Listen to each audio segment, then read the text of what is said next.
consciousness needs to be reclaimed from the thinking function.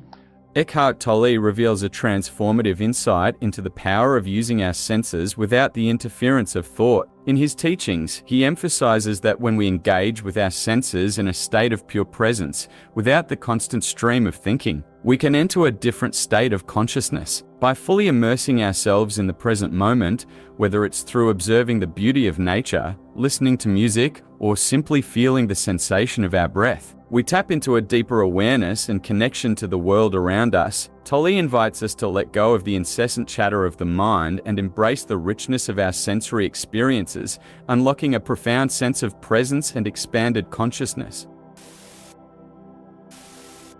Presence is compared to listening, and that is an analogy one can use, and Jesus used, to describe it to people so they can experience it who have no idea what you're talking about. So when you are trying to teach it to your mother or your children or your dad or your grandparents or whatever, or your uncle or aunt, to say, what's all that nonsense? If you're listening, if you're trying to catch a very slight noise, what state would you be inside if you were very intent listening, trying to catch the slightest noise that's arising? What inner state would you be in? And then let's try it. You can practice with your children. It's a game. It's a wonderful game.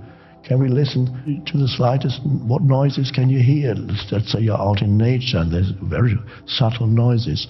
What noises can you hear? And then they go, okay, but you have to get still, otherwise you won't know. So you get still, and then you go, okay, listen very carefully.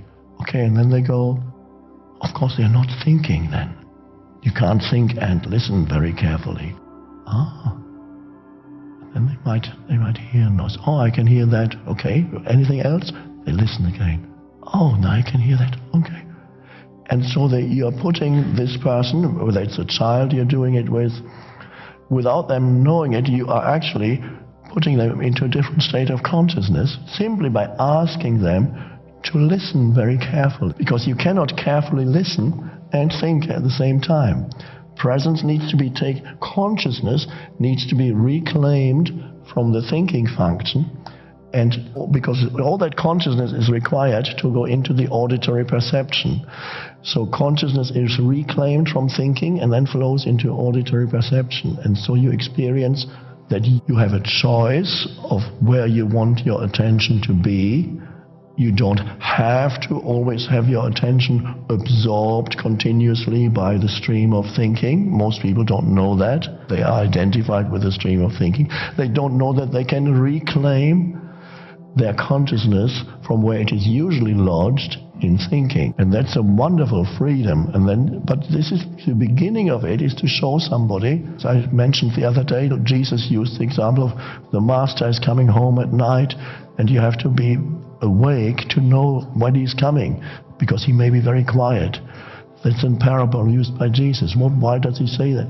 Some people misinterpret it. They think he's talking about the end of the world. Well, why would he talk about, why do you have to be quiet when the end of the world it comes, whether you're quiet or not?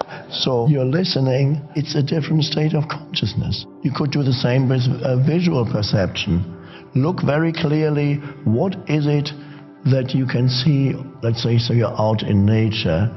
What is it that you can see over there? That in the distance? What could that be?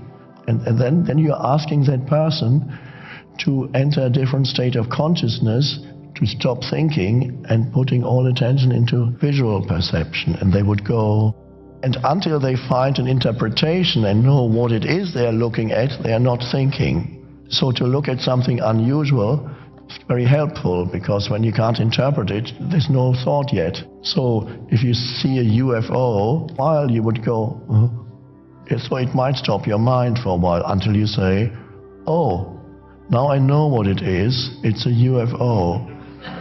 Which is, of course, a contradiction in terms, because UFO means it's unidentified, so you don't know what it is. But very often the mind, by finding a word for something, seems that now you know. This is how a lot of mental knowledge operates.